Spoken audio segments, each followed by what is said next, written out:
The sun hung low over the Nebraska Territory, casting long shadows across the dusty main street of Cedar Ridge. It was late September, 1873, and the air carried that peculiar mix of dust and dying grass that marked the end of another brutal summer on the frontier. Martha Coleman stood at the window of her small cabin on the edge of town, watching the world turn golden in the fading light. At 27, she was still young by most accounts, though the past 2 years had etched lines around her eyes that belonged to a much older woman. She had been a widow for 18 months now. Samuel had died of fever during the winter of '72, leaving her with nothing but a mortgaged homestead and the pitying looks of townspeople who crossed themselves when they passed her door. In those early days, the women had brought casseroles and kind words. But as the months wore on and Martha's belly remained flat, their charity had soured into something else entirely. Barren. She'd heard Mrs. Henderson whisper to the grocer's wife just last week. 2 years married to Sam Coleman, and not even a miscarriage to show for it. Now she's alone, and still her womb bears no fruit. It's unnatural, I tell you. Martha pressed her palm against the cool glass of the window. Outside, she could see the town preparing for another Friday evening. Men were tying their horses outside Morrison's saloon, and the church bell was calling the faithful to evening service. She hadn't attended in months, not since the whispers had grown too loud to ignore. The first stone had been cast by Reverend Pike himself, though he'd wrapped it in scripture and sympathetic smiles. "The Lord opens and closes the womb according to his will," he'd intoned during a sermon that seemed aimed directly at her pew. We must ask ourselves what sins might cause such divine judgment. That had been 6 months ago. Since then, the town's judgment had grown harsher with each passing day. The men averted their eyes when she walked past, as if her childlessness might be catching. The women pulled their children close, whispering about curses and bad blood. Even the shopkeepers had grown cold, serving her quickly and without the usual pleasantries, eager to have her gone from their establishments. Martha turned from the window and moved to the small table where she kept her sewing. The arithmetic was simple and merciless, without Samuel's income from the railroad. She had only her needlework to sustain her, but even that was drying up. Who wanted a barren woman's hands on their wedding dress? What mother would trust her to stitch their baby's christening gown? The knock at her door came just as darkness settled over the town. Martha's hands stilled on her needlework. Visitors after dark were never bearers of good news. "Martha Coleman." The voice was harsh, male and familiar. Jake Morrison, owner of the saloon and self-appointed keeper of the town's moral order. "Open this door." Her fingers trembled as she set aside her sewing. Through the thin walls, she could hear the murmur of other voices, many other voices. This was no social call. "I'm coming," she called, her voice steady despite the fear crawling up her spine. She smoothed her worn calico dress and lifted the latch. Morrison stood on her porch, backed by what seemed like half the town's men. Their faces were hard in the lantern light, shadows dancing across features she'd known for years. Behind Morrison, she could see Thomas Green, the blacksmith, Walter Hayes, who ran the general store, and at least a dozen others, including some of the hired hands from the surrounding ranches. "Evening, Jake," Martha said quietly. "What brings you to my door?" Morrison's thick fingers wrapped around a coiled whip at his belt. "Town's had a meeting. Martha, about you." "About me?" She kept her voice level, though her heart was hammering against her ribs. "You've been living here alone. No husband, no children, no kin. It ain't proper. More than that, it ain't natural. The women folk are saying you bring bad luck. The Hendersons' cow died last week, and their youngest took sick right after you walked past their farm." "That's nonsense," Martha breathed. "I've done nothing but keep to myself." "The Reverend says different," Walter Hayes interrupted, stepping forward. His face was flushed, whether from drink or righteousness. She couldn't tell. "Says a barren woman living alone is an abomination. Says it's our Christian duty to cast out such afflictions before they poison the whole town." Martha's knees threatened to buckle, but she forced herself to stand straight. I've broken no laws. This is my home. My husband left it to me. Your husband's dead. Morrison cut her off. And you couldn't even give him a son to carry on his name. What kind of woman can't do the one thing God made her for? The crowd murmured agreement, and Martha saw several men fingering the weapons at their belts. Not guns, but ropes and switches. The tools of frontier justice that left no permanent marks the law might question. Please, she said, hating the tremor in her voice. I'll leave town. Just give me time to gather my things. You'll leave tonight, Morrison declared. But first, the town demands justice for the curse you've brought upon us. Before Martha could move, rough hands seized her arms. She struggled, but these were men who wrestled cattle and broke horses. Her resistance was nothing to them. They dragged her from her porch into the street, where more townspeople had gathered. She saw women in the crowd too, their faces cold and satisfied in the torchlight. No! Martha cried as they forced her to her knees in the dust. I've done nothing wrong. Please! Morrison uncoiled his whip, the leather snaking across the ground with a sound like a serpent's hiss. The good book says to suffer, not a witch to live, he announced to the crowd. We're more merciful than that. We'll let you live, Martha Coleman, but you'll carry the mark of your shame. The first strike caught her across the shoulders, tearing through the thin fabric of her dress. Martha bit down on her scream, determined not to give them the satisfaction. The second strike followed quickly, then a third. Soon she lost count, her world narrowing to the whistle of leather through air and the fire blazing across her back. Barren, someone shouted from the crowd. Cursed, came another voice.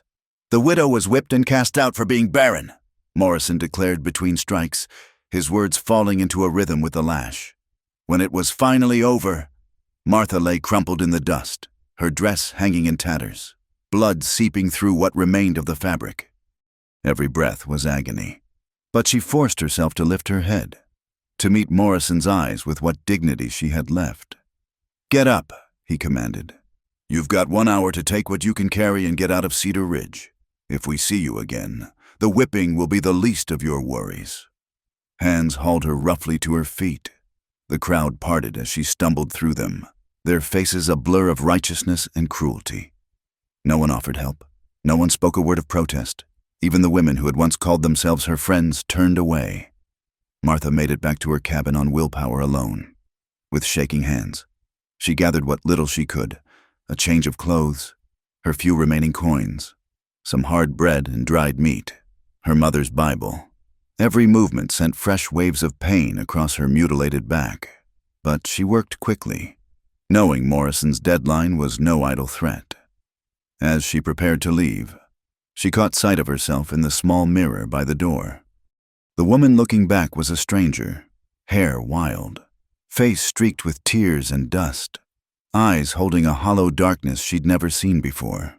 This was what Cedar Ridge had made of her, a broken creature, cast out for the crime of an empty womb.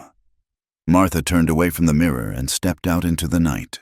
Behind her, the lights of Cedar Ridge glowed like false stars, and ahead lay only darkness and the vast, unforgiving wilderness of the Nebraska plains. As she walked, each step an agony, she could still hear Morrison's words echoing in her mind. The widow was whipped and cast out for being barren. The town had made its judgment. Now she would have to find a way to survive it, alone in a land that showed no mercy to the weak or the forsaken.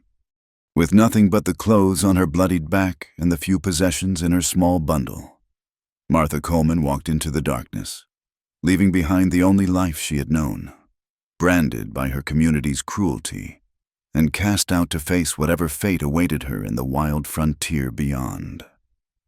The Nebraska plains stretched endlessly before Martha, a sea of yellow grass rippling under the merciless October sun. 3 days had passed since Cedar Ridge had cast her out, and each step had become a battle against her own failing body. The wounds on her back had begun to fester, the torn flesh refusing to heal in the dust and heat.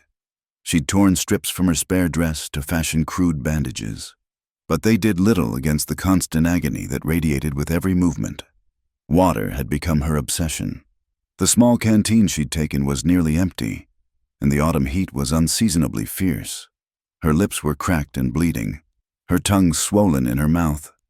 She'd passed a creek the first day, but since then, nothing but endless grassland and the occasional cluster of cottonwoods that offered shade, but no relief from thirst.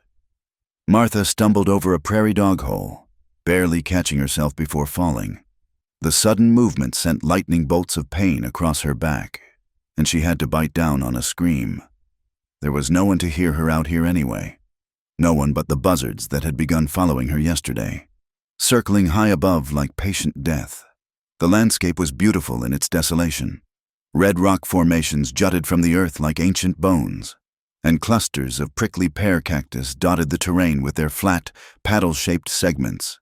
In another life, she might have admired the way the setting sun painted the rocks in shades of crimson and gold. Now, she saw only obstacles and the crushing indifference of a land that cared nothing for human suffering.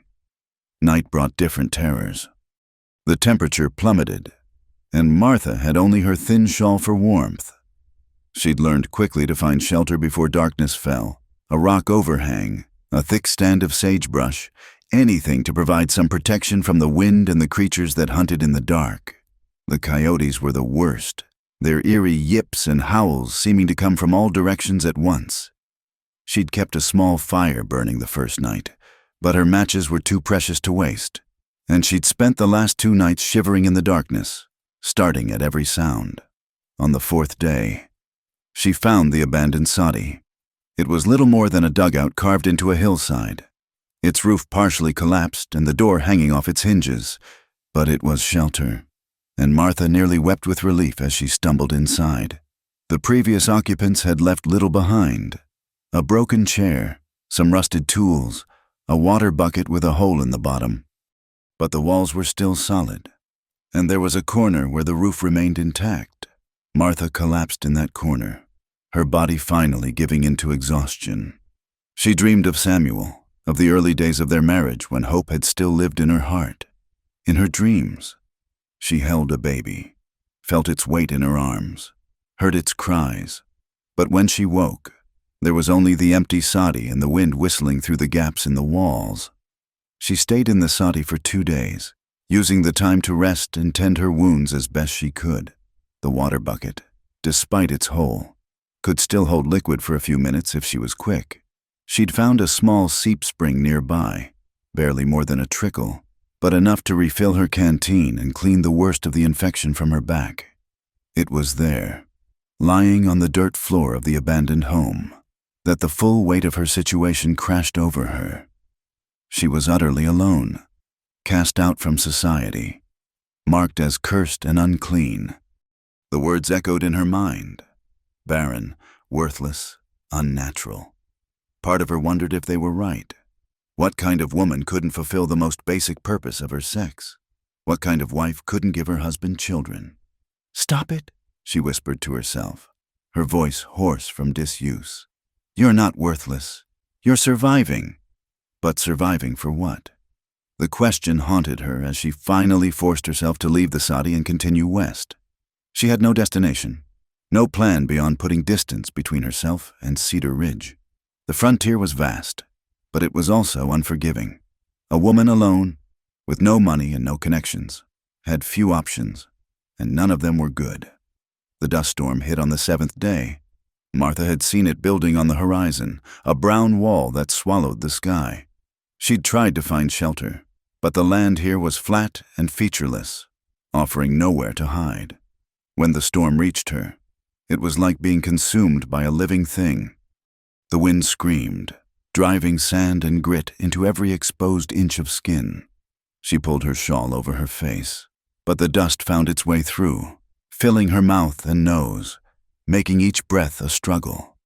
She staggered blindly forward, one hand extended to feel for obstacles. The world had vanished into a hellscape of swirling brown and howling wind. Direction became meaningless. Time lost all meaning. There was only the storm and the desperate need to keep moving, to not let it bury her alive. Martha didn't know how long she wandered in that brown hell. It might have been hours or minutes, The storm had destroyed her sense of everything but immediate survival. Her strength was failing, her legs trembling with each step. The wounds on her back, aggravated by the scouring sand, sent sheets of agony through her body. Just when she thought she couldn't take another step, her outstretched hand hit something solid, wood, a wall. She felt along it desperately, found a corner, another wall, a structure of some kind. She followed the walls until she found an opening, not a door, but a window or gap. Without hesitation, she squeezed through, tumbling onto a floor covered in hay. The relative quiet was shocking after the storm's fury. Martha lay gasping on the hay, coughing up dust and trying to clear her eyes. Gradually, she became aware of her surroundings. She was in a barn, abandoned by the look of it, but still standing. Dust filtered through cracks in the walls, but the structure held against the storm's assault. As her breathing slowly returned to normal, Martha took stock of her situation. Her water was gone, the canteen torn from her belt by the wind. Her small bundle of possessions was likewise lost. She had nothing now but the clothes on her back, torn, filthy, and caked with dust and blood. Even her mother's Bible was gone, swallowed by the storm. The barn shook under the wind's assault, but it held. Martha crawled deeper into the hay, seeking what warmth it could provide. Outside, the storm raged on, and she could hear things hitting the walls, debris picked up and hurled by the terrible wind. She closed her eyes and tried not to think about what would have happened if she hadn't found this shelter. As night fell, though it was hard to tell in the storm's perpetual twilight, Martha found herself thinking about the life she'd left behind. Not Cedar Ridge, with its cruelty and judgment, but the life before, the girl she'd been, full of dreams and expectations. Marriage to Samuel had seemed like the beginning of everything. They would have children, build a home, create a future together on the frontier. Now Samuel was dead. Their home was lost, and she was dying slowly in an abandoned barn, cast out for the crime of being unable to bear children. "I'm sorry, Samuel," she whispered to the darkness. "I'm sorry I couldn't give you what you wanted." But even as she said it, anger flared in her chest. Why should she apologize? She hadn't chosen to be barren. She hadn't asked for this curse. If curse it was. And Samuel was gone. It was the living who had condemned her, who had beaten her and cast her out like an animal. The storm began to die near dawn. Martha emerged from the barn like a creature reborn from dust and pain. The landscape had been transformed, drifts of sand piled against rocks and scraggly plants, familiar landmarks erased or altered. She was more lost than ever. But she was alive. She found her canteen half a mile from the barn, partially buried but intact, no sign of her other possessions, but the canteen meant she might survive a little longer. The storm had scoured the wounds on her back, painful but perhaps cleaning out the worst of the infection. She was weaker than ever, her body pushed to its limits, but something in her refused to give up. Martha stood in the dawn light, looking out over the transformed landscape. Behind her lay Cedar Ridge and judgment. Ahead lay the unknown, dangerous, uncertain, but also free from the weight of others' expectations. She was Martha Coleman, widow, outcast, survivor. If the frontier wanted to kill her, it would have to work harder than this. With the empty canteen clutched in her hand and the rising sun at her back, she began walking west once more, searching for water, shelter, and perhaps, though she hardly dared hope, a reason to keep living beyond mere survival. The horseman appeared through the settling dust like a specter from Martha's fevered dreams. She had collapsed beside a weathered rock formation, her body finally surrendering to thirst and exhaustion. Through blurred vision, she watched him approach, a dark silhouette against the harsh morning light, his mount's hooves raising small clouds with each step. "Easy there," a deep voice rumbled as strong hands lifted her head. Cool water touched her cracked lips, and Martha drank greedily before the canteen was pulled away. "Not too fast, you'll make yourself sick." She tried to focus on the face above her. Sun-weathered skin, dark hair touched with early gray at the temples, eyes the color of storm clouds. He looked to be in his mid-30s, with the solid build of a man who worked with his hands. His expression was guarded, cautious, but not unkind. "Can you speak?" he asked, supporting her head with one hand while offering another careful sip of water. "Yes," Martha croaked, her voice barely recognizable. The man's gaze traveled over her torn dress, the visible bruises on her arms, the blood-stained fabric clinging to her back. His jaw tightened, but he said nothing about what he saw. Instead, he stood and whistled sharply. His horse, a sturdy bay gelding, ambled closer. "Name's Robert Hartley," he said, pulling a blanket from his saddlebags. "Got a ranch about 5 miles north. You're in bad shape, ma'am. Need to get you somewhere safe." Martha tried to sit up, panic flaring in her chest.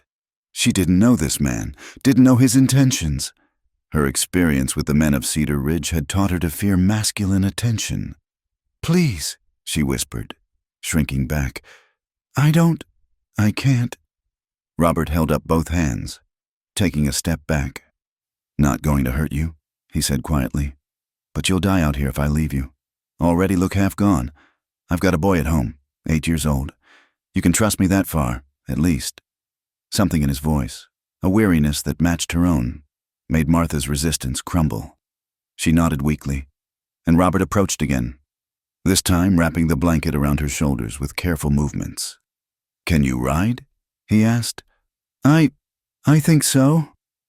He helped her to her feet, steadying her when she swayed. The movement sent fire across her back, and she couldn't suppress a gasp of pain. Robert's face darkened, but again he held his questions, with surprising gentleness for such a large man.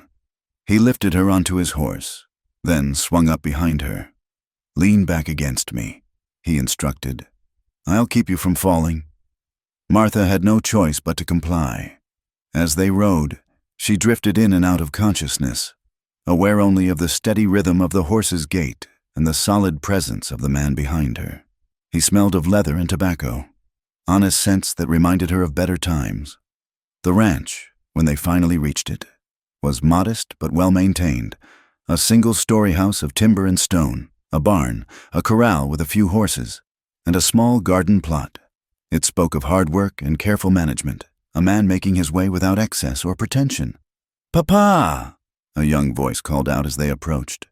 A boy came running from the barn, stopping short when he saw Martha. He had his father's dark hair but lighter eyes, perhaps from his mother. "Thomas," Robert said, dismounting carefully and helping Martha down. "Go fill the big kettle and set it to heat. We have a guest who needs tending." The boy's eyes were wide with curiosity, but he obeyed without question. Robert half-carried Martha into the house, setting her gently in a chair by the kitchen table. The interior was clean but spare, with the indefinable emptiness of a house missing a woman's touch. A few attempts at decoration, a sampler on the wall, curtains at the windows, spoke of someone trying to maintain what had once been. "My wife passed 2 years ago," Robert said, following her gaze. "Child-bed fever. The baby didn't make it either." His voice was matter-of-fact, but Martha heard the pain beneath the words. "I'm sorry," she whispered. He shrugged, busying himself with stoking the fire.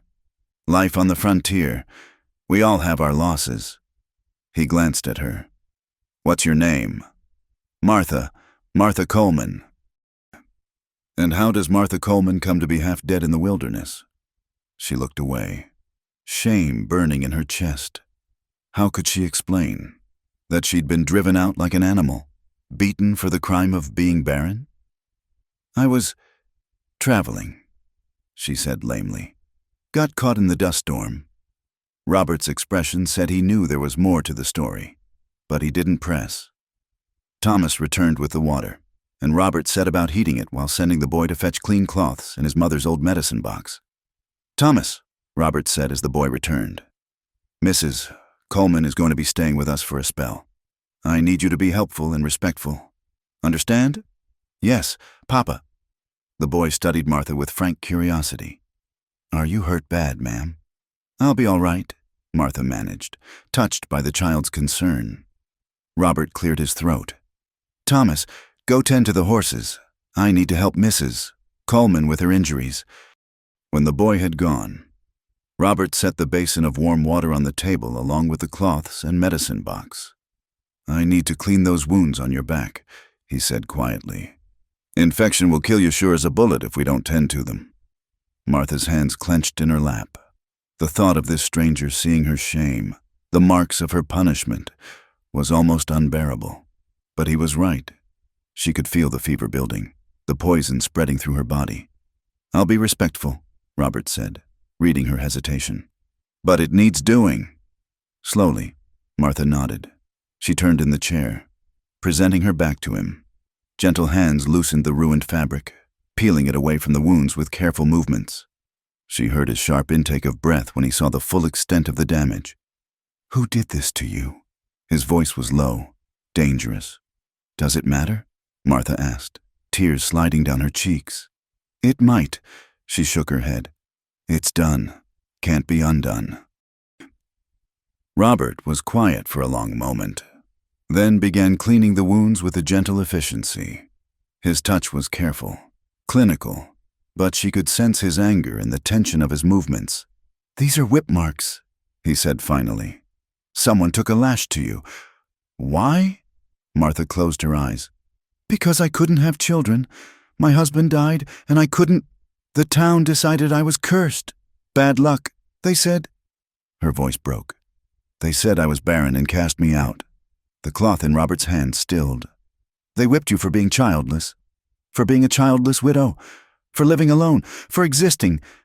The words came out bitter, angry. "The righteous people of Cedar Ridge, doing God's work." Robert resumed his ministrations, but his touch seemed even gentler now. "I know Cedar Ridge. Self-righteous hypocrites. The lot of them. You're well rid of that place." When he finished cleaning and bandaging her back, he helped her into a clean shirt, one of his own, far too large but soft and warm. Martha hadn't realized how cold she'd been until she felt warmth again.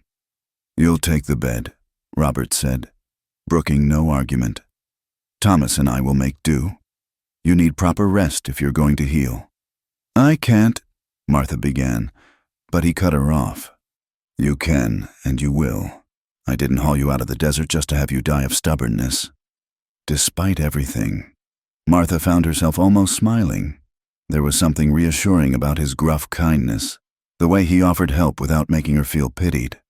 Over the next few days, Martha drifted in and out of fevered sleep. She was aware of Robert checking on her, changing her bandages, coaxing broth between her lips. Thomas appeared occasionally, leaving small offerings on the bedside table. A pretty rock, a hawk feather, a handful of late wildflowers. When the fever finally broke, Martha woke to find afternoon sun streaming through the windows.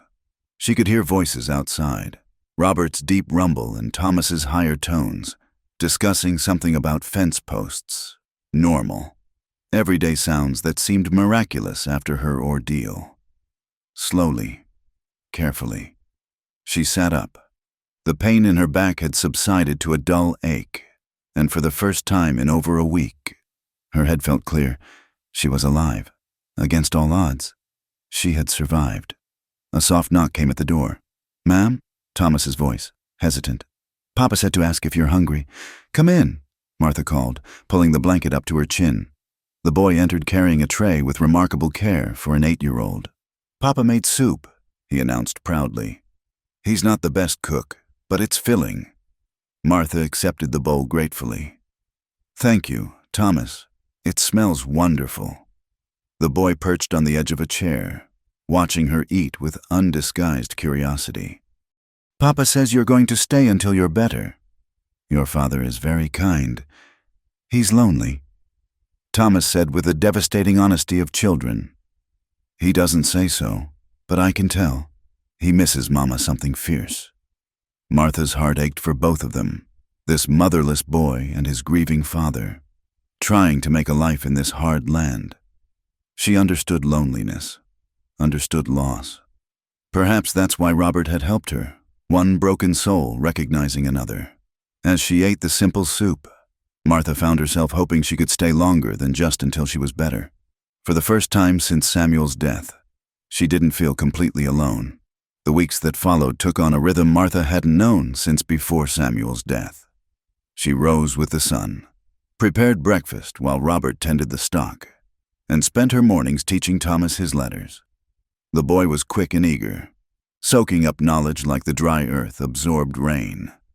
Martha, Thomas spelled out carefully one morning, his tongue poking out in concentration. "That's your name." "Very good," Martha praised, ruffling his dark hair. "Now try your father's name." She had insisted on earning her keep as soon as she could stand without swaying. Robert had protested at first, concerned about her still healing back, but Martha's determination won out. She couldn't bear being idle, couldn't stand feeling like a burden. The garden became her particular domain. It had been neglected since Margaret Hartley's death, but Martha coaxed it back to life with patient care. She found peace in the simple work of weeding and watering, in the miracle of green shoots pushing through dark soil. Late autumn vegetables, turnips, carrots, winter squash, began to thrive under her attention. Robert watched her sometimes when he thought she wasn't looking. She'd catch glimpses of him leaning against the barn door, his expression unreadable as she worked among the plants.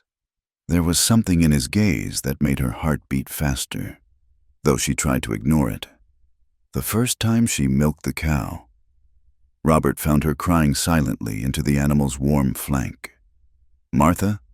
His voice was concerned. "Are you in pain?"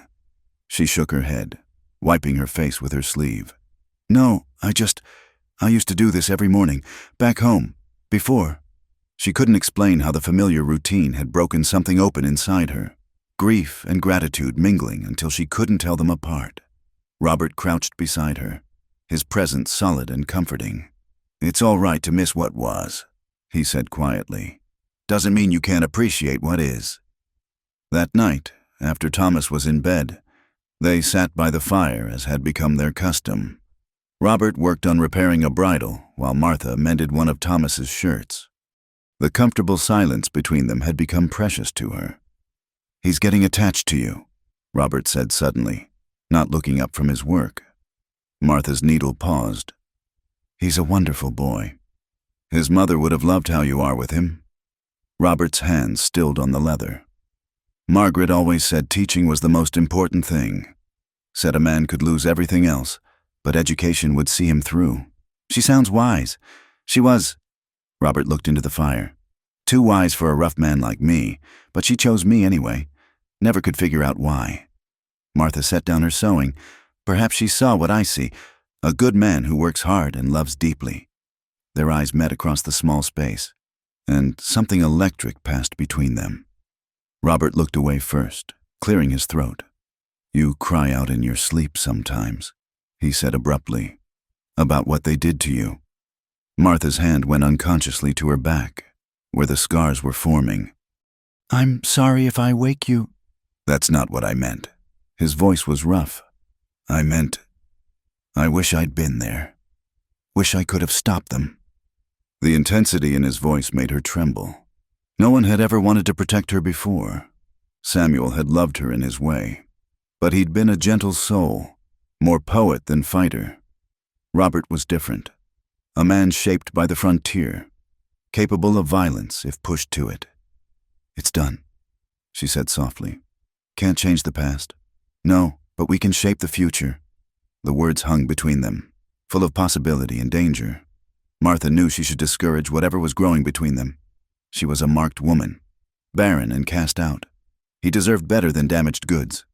One afternoon, while hanging laundry, she heard horses approaching. Her body tensed instinctively, memories of that night in Cedar Ridge flooding back. But it was only Harold Watson from the neighboring ranch, come to discuss buying one of Robert's horses. "Ma'am," Harold tipped his hat to her, polite but curious. "Don't believe we've met. Harold Watson." "Martha Coleman," she replied, forcing herself to meet his eyes. "I'm helping Mr. Hartley with the household." Harold's gaze lingered on her face, and she knew he was cataloging details to share with his wife. By evening, word would spread to the other ranches. The widow Hartley had taken in a woman. That night, Robert was quieter than usual. "Harold asked about you," he said finally. "Wanted to know if you were kin to Margaret." "What did you tell him?" "The truth. That you're a widow I hired to help with Thomas in the house." He paused, though I'm not sure he believed the hiring part, seeing as I haven't paid you wages. Martha flushed. It was true. They'd never discussed payment. She'd simply stepped into the role needed, and he'd provided shelter and food. The arrangement had felt natural, but she could see how it might look to outsiders. "I should move to the barn," she said quietly. "For propriety's sake." "Like hell." The vehemence in Robert's voice startled her. "You'll do no such thing. Let them talk if they want. I know the truth, and so does God." But the damage was done. Over the following days, Martha noticed the looks when she went to the general store in the small settlement nearby. Whispers followed her like shadows. She'd thought she'd escaped judgment, but it seemed to follow wherever she went. One evening, she found Thomas crying behind the barn. "What's wrong, sweetheart?" She knelt beside him, her heart aching at his tears. "Billy Watson said you're not really here to help." Thomas sobbed. "He said you're a fallen woman, and Papa's going to hell for keeping you." Rage flared in Martha's chest, but she kept her voice gentle. "People say cruel things sometimes when they don't understand. Your father is a good man, and he's helping me because that's what good people do." "Are you going to leave?" The fear in his voice nearly broke her. Martha hesitated. How could she make promises she might not be able to keep? "Please don't go." Thomas threw his small arms around her neck. "I don't care what they say. You make Papa smile again, and you teach me things, and you smell nice like Mama used to." Martha held him close, tears sliding down her cheeks. She'd been so focused on her own pain. She hadn't realized how much this child needed her, how much they both needed her. That night, she couldn't sleep. The weight of decision pressed on her chest. She could leave, spare Robert and Thomas from scandal, or she could stay and face whatever judgment came. She rose and walked to the kitchen for water, only to find Robert sitting at the table, a cup of coffee growing cold in his hands. "Can't sleep either?" he asked. Martha sat across from him. "Thomas told me what the Watson boy said." Robert's jaw clenched. "I'll have words with Harold tomorrow." "No." Martha reached across the table, almost touching his hand before pulling back. "It won't help. People will think what they want to think." "Then to hell with them." He looked at her, his gray eyes intense. "I've been alone 2 years. Martha, thought I'd stay that way. Then you came along, more dead than alive, and something changed." Martha's heart pounded. "Robert." "I know what you're going to say, that you can't have children, that you're marked by what happened, that you've got nothing to offer." He leaned forward. "You're wrong." "How can you say that? You don't know." "I know you've brought light back into this house. I know Thomas loves you. I know I look forward to evening talks by the fire more than anything else in my day." His voice dropped. "I know I can't stand the thought of you leaving." Martha's vision blurred with tears. "I was whipped and cast out for being barren," she whispered, the shame of it burning her throat. "Were you?" Robert stood and moved around the table, kneeling beside her chair. "Or were you freed from a town too small-minded to see your worth?" His hand covered hers, warm and calloused. Martha stared at their joined hands, at this simple touch that felt like revolution. In Cedar Ridge, she'd been untouchable, contaminated. Here, she was just Martha. "Stay," Robert said simply. "Not as a hired woman, not as help. Stay as whatever you're willing to be. Give us time to figure out the rest." Martha turned her hand palm up, interlacing their fingers. It was answer enough. Outside, clouds gathered on the horizon, promising rain for the thirsty earth. Change was coming. She could feel it in the air, in the electric tension of impending storms. But for now, in this quiet kitchen with this good man's hand in hers and his son sleeping peacefully down the hall, Martha felt something she'd thought lost forever. Hope. The thunder of hooves woke Martha from uneasy sleep. She'd learned to distinguish the sounds of the ranch. Robert's steady stride, Thomas's lighter step, the familiar gait of their horses. These hoofbeats were different. Multiple riders, moving fast.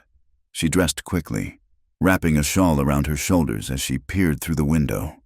Dawn was just breaking, painting the sky in shades of rose and gold. 5 men on horseback were approaching the house, and her blood ran cold when she recognized the lead rider's silhouette, Jake Morrison. Even at a distance, she knew that bulk, that aggressive posture in the saddle. Somehow, he'd found her. "Robert," she called urgently, but he was already up, pulling on his boots. He'd heard them too. "Stay inside," he ordered, reaching for the rifle mounted above the door. "Keep Thomas with you." But Martha knew it wouldn't be that simple. These men hadn't ridden all this way just to turn back at the sight of a gun. She moved to Thomas's room, gently waking the boy. "Get dressed quickly," she whispered. "Then go to the root cellar and stay there until your papa or I come for you." "What's wrong?" Thomas asked, rubbing sleepy eyes.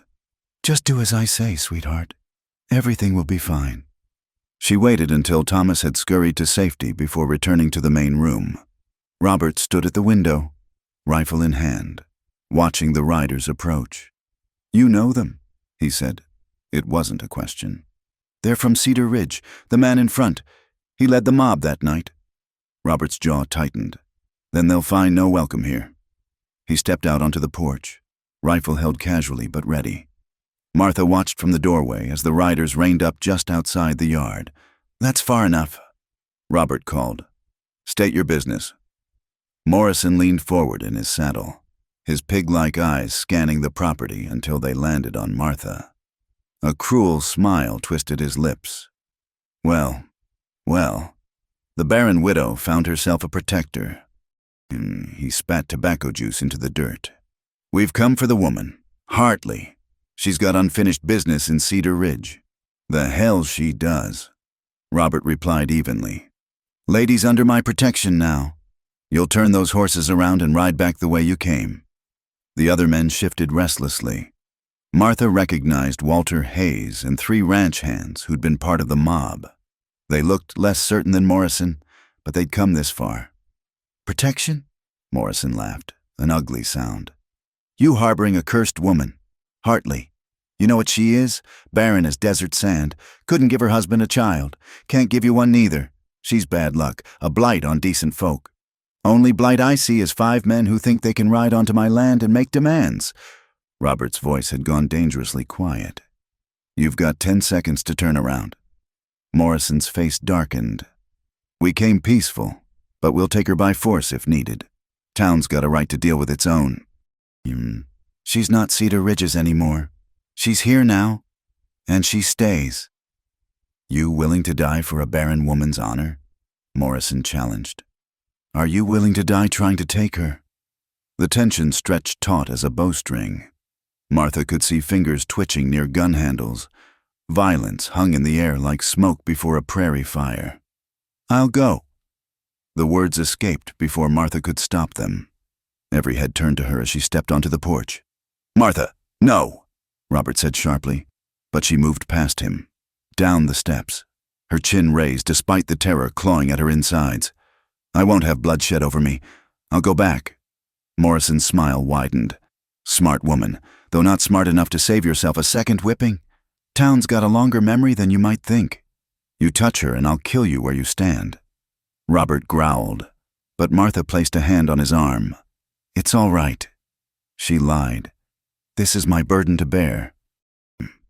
She took another step toward the riders, but Robert's hand shot out, gripping her wrist. "Like hell it is." He pulled her back, positioning himself between her and the men. "You want her. You go through me. And me." Everyone turned to see Harold Watson riding up, accompanied by 2 of his sons. The neighboring rancher's face was grim as he took in the scene.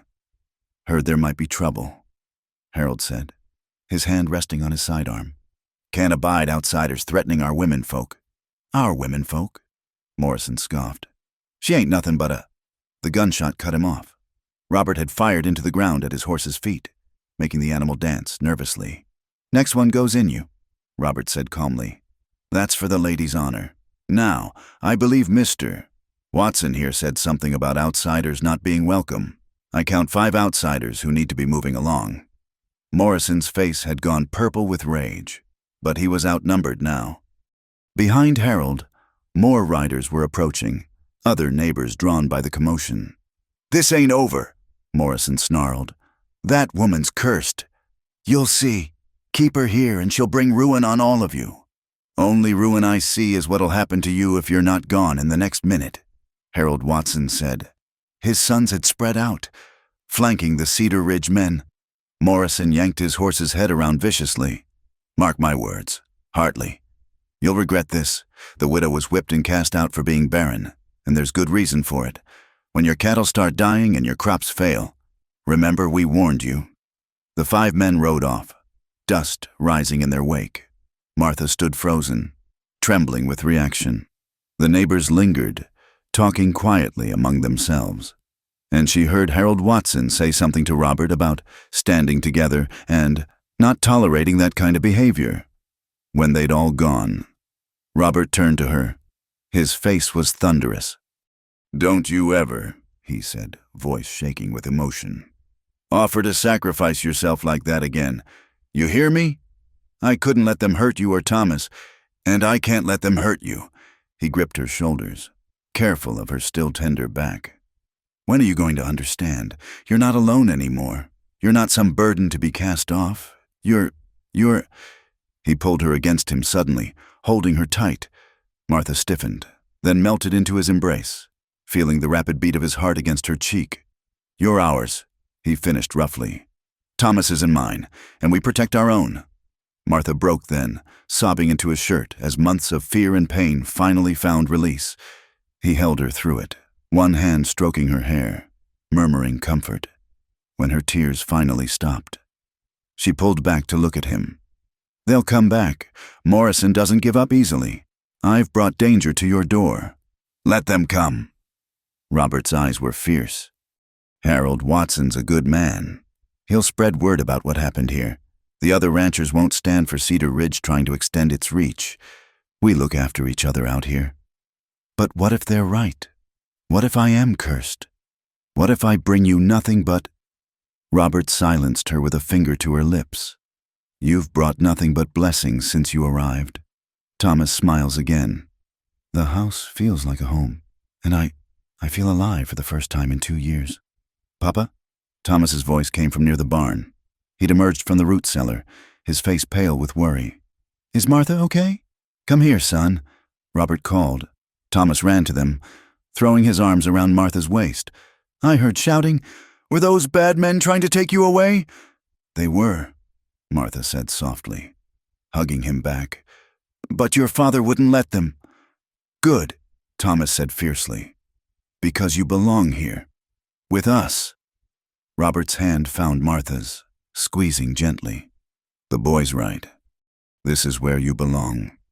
As they walked back to the house together, Martha felt something fundamental shift inside her.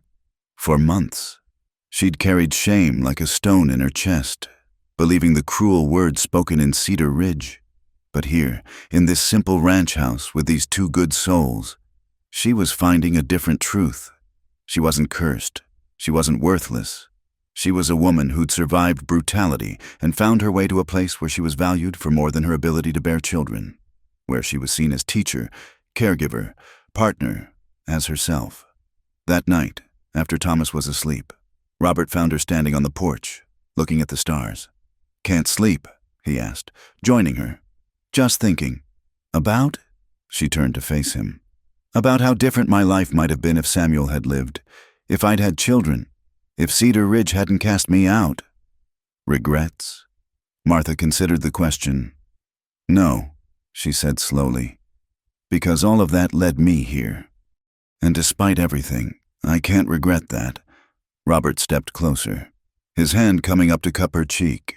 Neither can I. The kiss, when it came, was gentle and questioning. Martha answered by leaning into him, by letting years of loneliness and pain dissolve in the sweet pressure of his lips on hers. when they finally broke apart.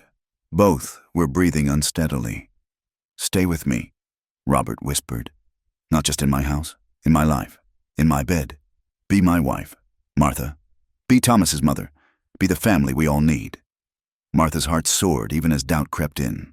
"But Robert, I can't give you children. I'm barren, remember? The whole town knew it, proclaimed it as they drove me out. You've already given me back my son," Robert said firmly. "Thomas was becoming wild, closed off. You've taught him, loved him, shown him tenderness I didn't know how to give. If that's all you ever give me, it's more than enough." "But the widow was whipped and cast out for being barren," Robert said, his voice intense, "until a grieving single father made her pregnant with hope, with purpose, with love. That's what matters. Martha, not the children you might or might not bear, but the life we can build together." Martha kissed him then, pouring all her gratitude and growing love into the embrace. When Morrison had proclaimed her curse that night in Cedar Ridge, she'd believed her life was ending. Now she understood it had been a beginning, painful and brutal, but leading her to this moment, this man, this second chance at happiness. "Yes," she whispered against his lips. "Yes, I'll marry you." In the distance, a coyote howled, but for once the sound didn't frighten her. She was home, she was loved, and she was no longer alone. The frontier had tested her and nearly broken her, but she had survived. And now, finally, she could begin to truly live. The fire crackled softly in the hearth as Martha and Robert sat close together on the worn settee. Thomas had been asleep for hours, worn out from the day's excitement and the lingering tension of Morrison's visit. Outside, a gentle rain had begun to fall, the first in weeks, drumming peacefully on the roof. "I need to tell you everything," Martha said quietly, staring into the flames. "About Samuel, about our marriage, about why they were so certain I was barren." Robert's arm tightened around her shoulders. "You don't owe me explanations. Martha, no, but I want you to know. Need you to know." She took a shaky breath. "Samuel and I tried for 2 years, month after month of hope. Then disappointment. The women in town started whispering after the first year. By the second, they were openly pitying me." She felt Robert's thumb stroke gently along her arm, encouraging without pushing. "I saw doctors, took every tonic and remedy the traveling medicine men offered. Prayed until my knees were raw. Nothing worked. Samuel grew distant, disappointed. He never said it outright, but I could see it in his eyes. I'd failed him in the one thing that mattered most. Having children isn't the only thing that matters in a marriage," Robert said firmly. Martha turned to look at him, tears glistening in her eyes. "Tell that to a young man who wanted sons to carry on his name. Tell that to a town that measures a woman's worth by her fertility." She laughed bitterly. "After Samuel died, I thought maybe I could start over, find peace in widowhood. But they wouldn't let me. A barren widow was worse than no woman at all. I was proof that God's curse could strike anyone." Robert pulled her closer, and Martha let herself lean into his strength. The words came easier now, pouring out like water through a broken dam. "The night they came for me, I was sewing a baby blanket. Can you believe that? Still hoping, still preparing for a child that would never come. When Morrison and the others dragged me out, when they—" Her voice caught. "When they whipped me in the street, proclaiming my shame for all to hear. Part of me believed I deserved it." "No," Robert's voice was fierce. "No one deserves that. Ever. The widow was whipped and cast out for being barren." Martha repeated the cruel words, "until a grieving single father made her pregnant with new purpose.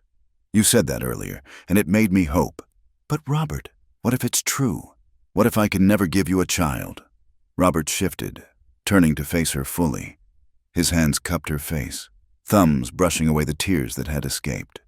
"Then we'll love Thomas enough for 12 children. We'll build a life rich in other ways. Margaret gave me a son before she left us, and that's blessing enough. What I need, what we need, is you. Just you." The honesty in his gray eyes undid her. Martha had been loved before, but never like this. never with such complete acceptance of who she was, not who she might become or what she might provide. "I love you," she whispered, the words feeling strange and wonderful on her lips. "I didn't think I'd ever say that again. And I love you," Robert replied. "Scars and all, past and all, just as you are." He kissed her then, deep and sure, and Martha felt something broken inside her begin to mend. When they parted, breathless, she saw her own wonder reflected in his eyes. "There's something else," Robert said, his voice rough with emotion. "When Margaret was dying, she made me promise something. Said I should find another mother for Thomas, someone who would love him true.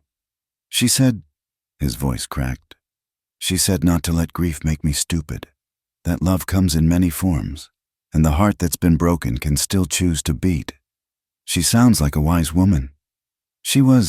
I think she would have liked you. You both have that strength, that way of seeing straight to the heart of things." He paused. "I've been angry for 2 years.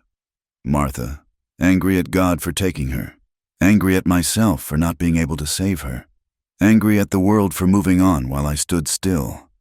Then you came, and the anger started to fade. You didn't just give me back my son, you gave me back myself." Martha kissed him again, tasting salt from both their tears. This time, when he deepened the kiss, she didn't pull away. His hands tangled in her hair, and she pressed closer, feeling truly alive for the first time in longer than she could remember. "Martha?" he breathed against her lips. "Will you come to bed with me? Not because we have to, not to prove anything, but because I need to hold you, need to show you how precious you are." She nodded, beyond words. Hand in hand, they walked to his room, their room now. The rain had intensified, creating a curtain of sound that made the world feel small and safe. Contained within these walls, Robert was gentle, reverent, treating her body like something holy despite its scars and supposed failures. Martha had expected to feel shame, to be reminded of all the ways she'd been found wanting. Instead, she felt cherished, whole, complete in herself rather than lacking. They came together with quiet desperation, two souls who had known loss finding comfort in each other's arms. Robert whispered her name like a prayer, and Martha understood that this was what had been missing from her marriage to Samuel, not just physical joining, but true union of hearts and minds and spirits. Afterward, they lay entwined, listening to the rain. Martha traced patterns on Robert's chest, marveling at the solid reality of him. "Are you all right?" he asked softly. "More than all right." She lifted her head to look at him. "For the first time in my life, I feel enough, just as I am." Robert's arms tightened around her. "You're more than enough. You're everything."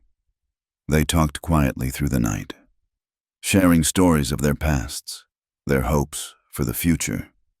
Robert told her about meeting Margaret at a church social, how her laughter had drawn him like a moth to flame. Martha spoke of her girlhood dreams, of how she'd imagined her life would unfold so differently. "Do you still want those things?" Robert asked.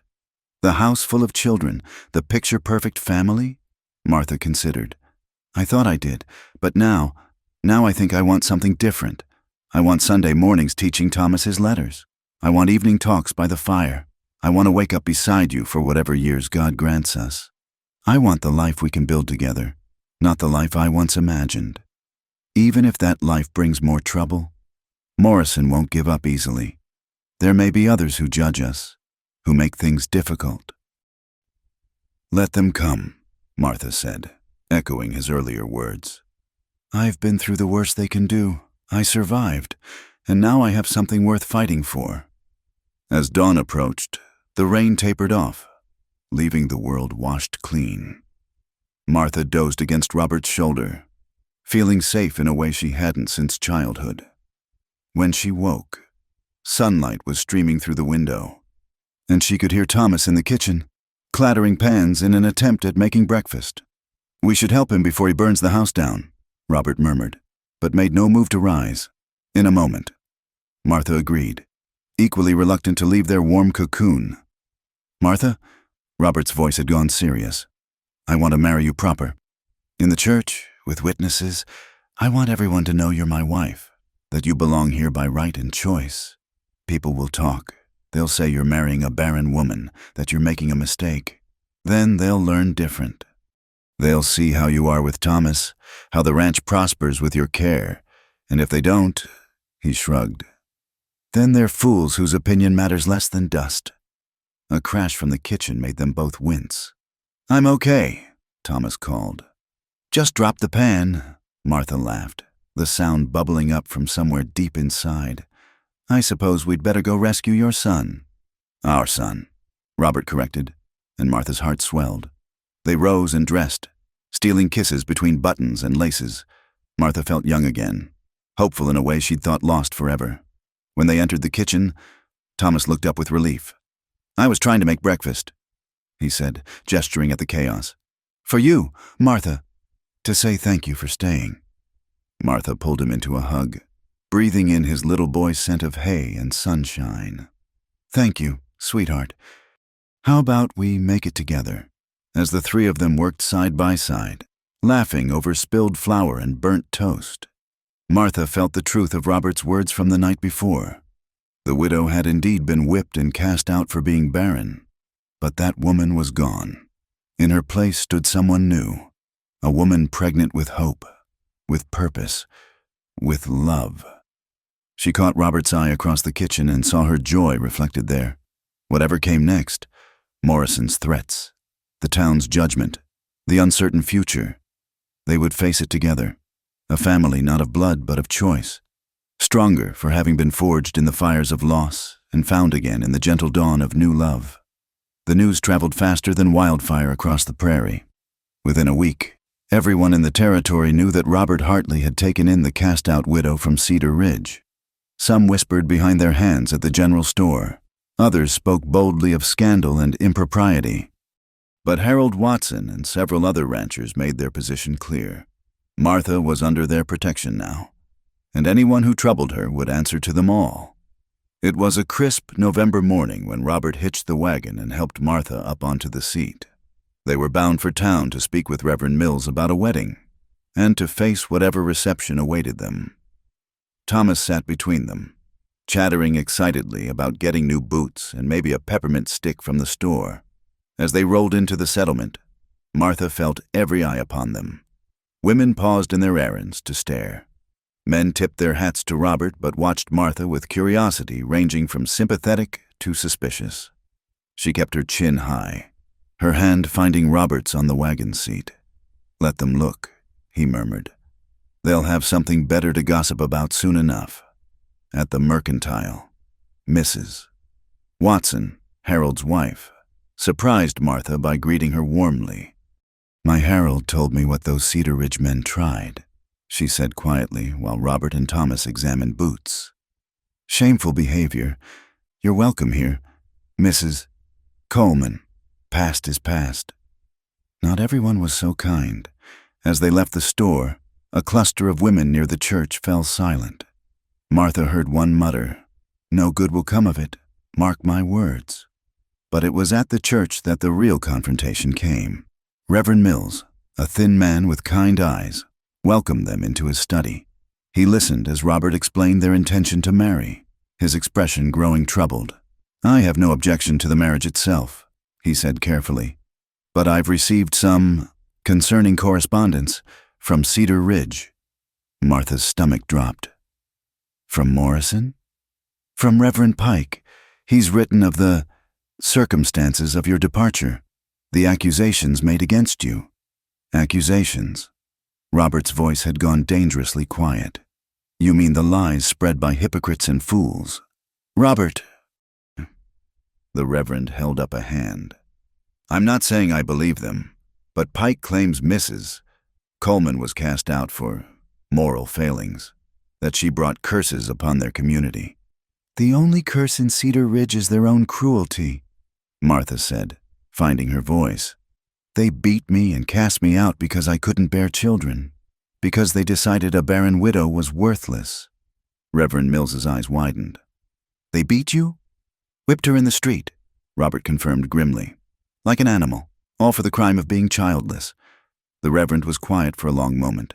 Then he stood, moving to his bookshelf. There's something both of you should hear. He pulled down a worn Bible, flipping through pages. From Isaiah. Sing, O barren, thou that didst not bear, break forth into singing, and cry aloud, thou that didst not travail with child. For more are the children of the desolate than the children of the married wife, saith the Lord. Martha's eyes filled with tears. I've never heard that verse. Pike wouldn't preach it, I imagine. The Reverend's voice was dry. Too busy using scripture as a weapon rather than a comfort. He closed the Bible. I'll be honored to perform your wedding. Mrs. Coleman, any woman who survived such trials and still stands with grace, has my deepest respect. They set the date for 2 weeks hence, as they prepared to leave. Shouting erupted from the street. Robert pushed Martha and Thomas behind him as they emerged from the church. Morrison sat his horse in the middle of the main street, flanked by a dozen riders from Cedar Ridge. But this time, they faced a very different reception. Harold Watson and his sons were there, along with several other local ranchers and townsmen. The sheriff, a grizzled veteran named Ben Carter, stood with his hand on his pistol. Told you not to come back here, Morrison, Sheriff Carter said evenly. This ain't Cedar Ridge. We don't cotton to mobs and vigilante justice. We've come for the woman, Morrison declared, though he looked less certain than before. She's bewitched Hartley. Just like we warned, the widow was whipped and cast out for being barren, and now she's spreading her curse here. Only curse I see is you disturbing our peace, the sheriff replied. Turn around and go home. Morrison's face flushed. You don't understand. She's... His words were cut off as Martha stepped forward. Robert tried to stop her, but she gently freed herself from his grasp. The crowd parted as she walked toward Morrison's horse. You want to tell them what I am? Her voice carried clearly across the street. Then tell them true. Tell them how you dragged a grieving widow from her home, how you whipped her bloody for the crime of being childless, how you cast her out to die in the wilderness. She pulled her shawl aside, revealing the neck of her dress. The scars were still visible, raised welts that would never fully fade. Gasps rose from the crowd. This is what the righteous people of Cedar Ridge do to women who can't bear children. Martha continued. This is your Christian charity.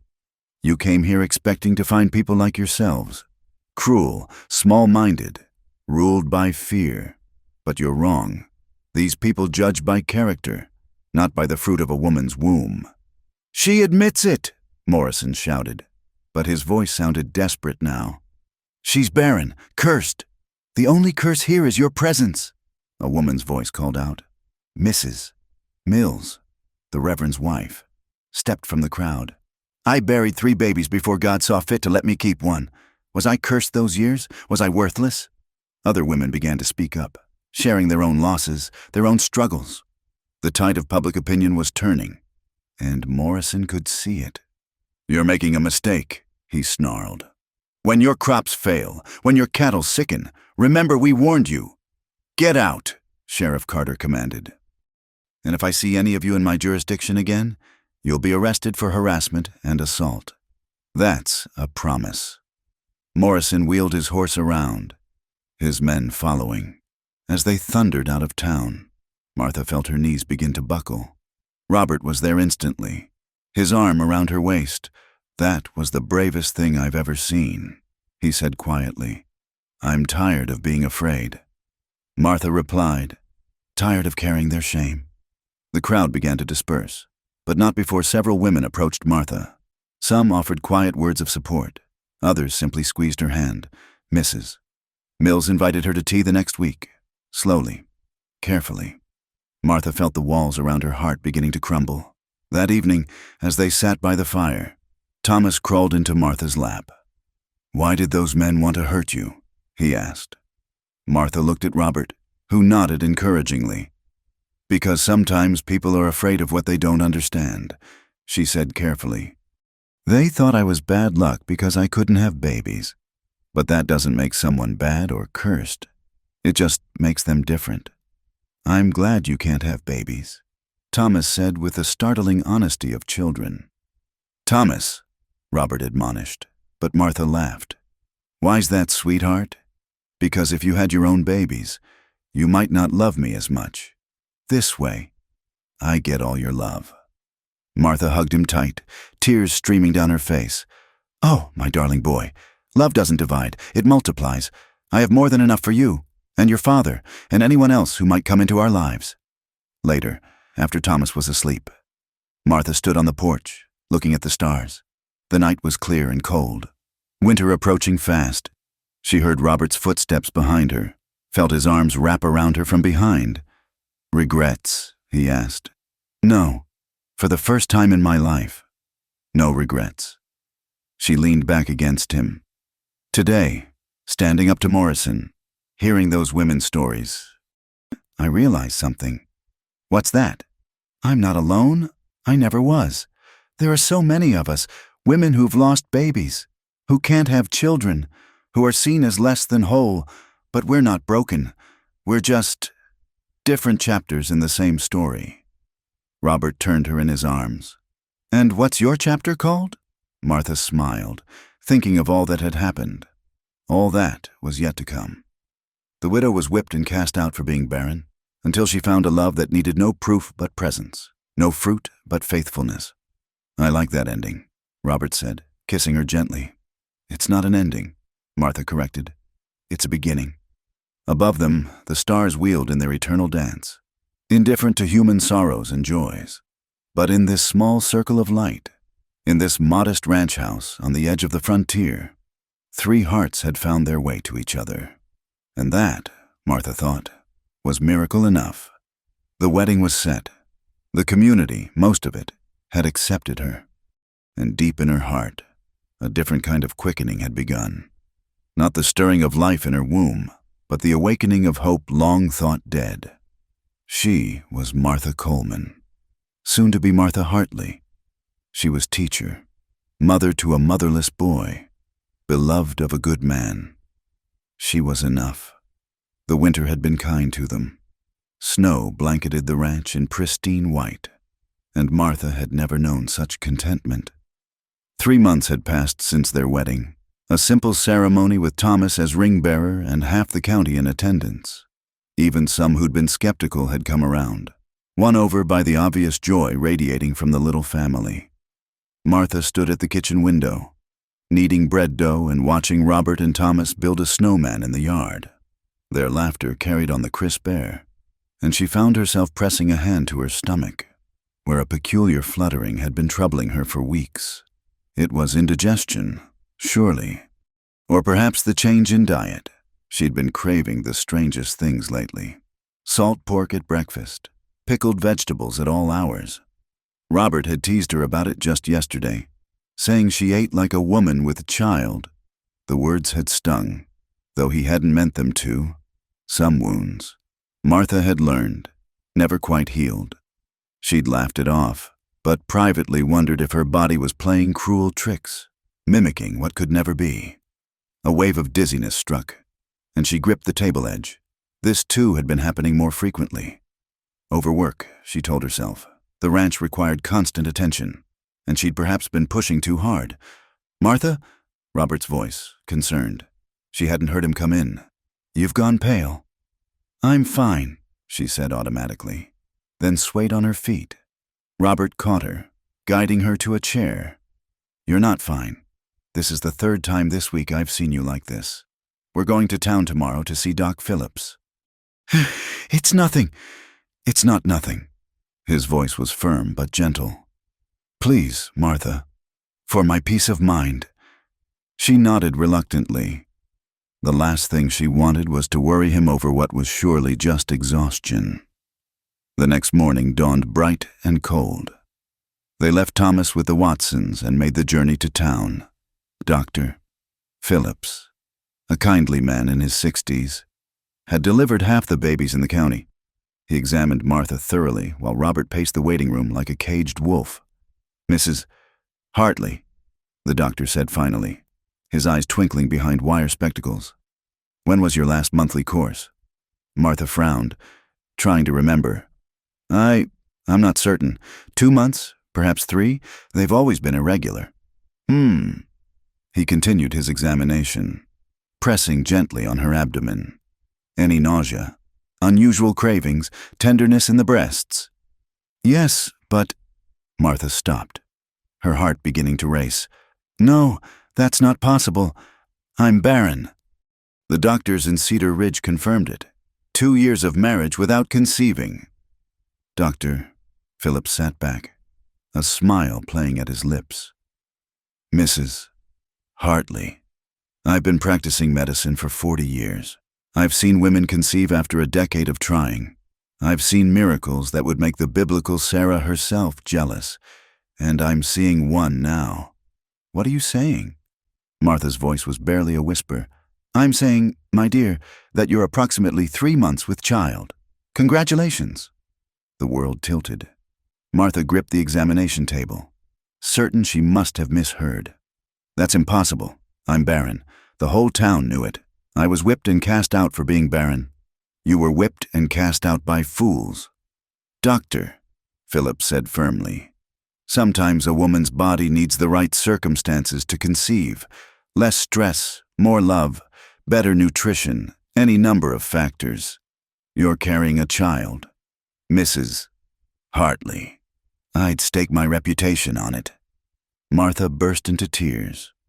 Not delicate, ladylike tears, but great, gulping sobs that shook her entire frame.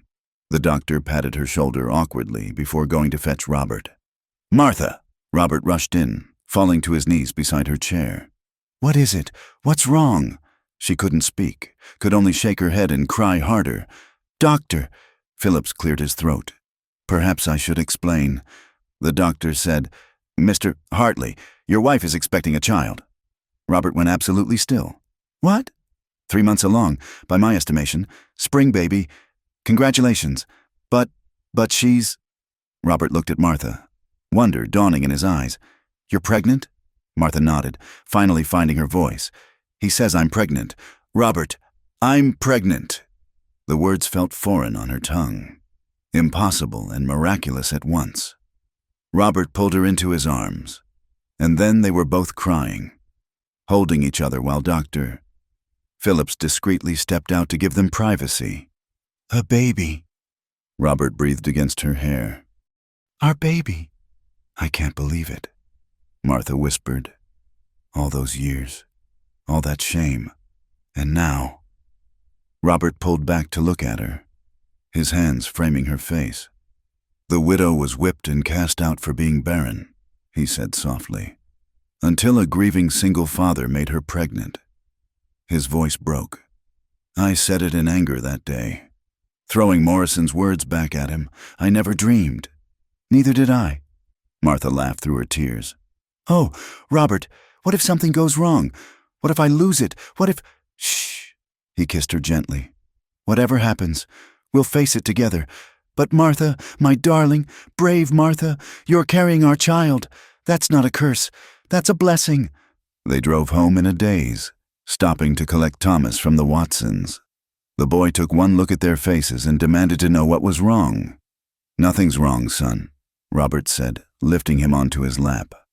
"How would you feel about being a big brother?" Thomas's eyes went wide. "Really? Martha's going to have a baby?"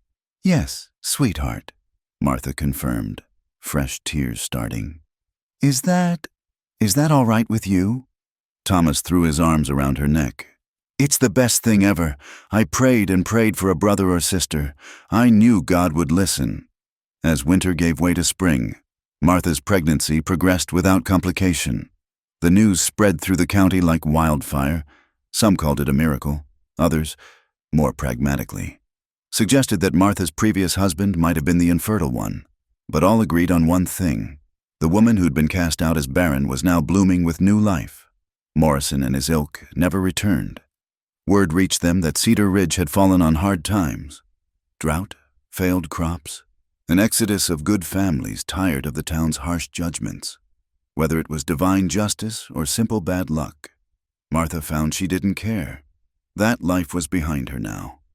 On a warm May morning, as the ranch burst with spring flowers and new calves in the pasture, Martha gave birth to a daughter. The labor was long but uncomplicated, with Mrs. Watson and Mrs.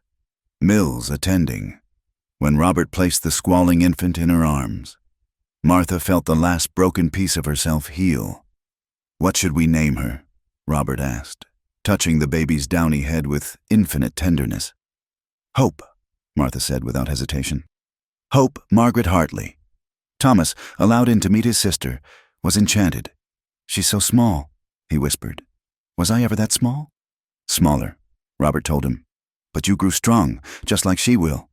As Martha nursed her daughter for the first time, she thought of all the paths that had led to this moment.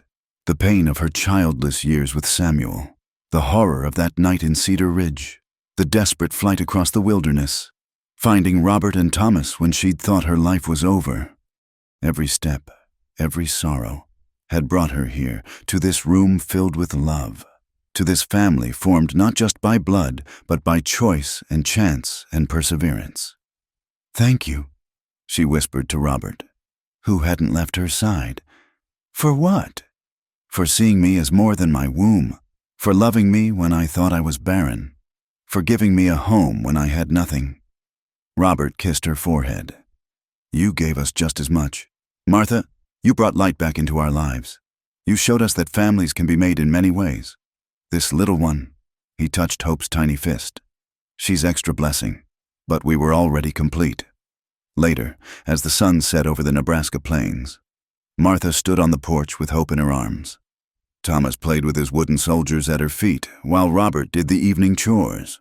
The ranch spread before her, no longer a place of exile, but a kingdom of possibility. She thought of the woman she'd been, broken, bleeding, cast out into the wilderness with nothing but the clothes on her back and the certainty that she was cursed. That woman seemed like a stranger now, a character from another life.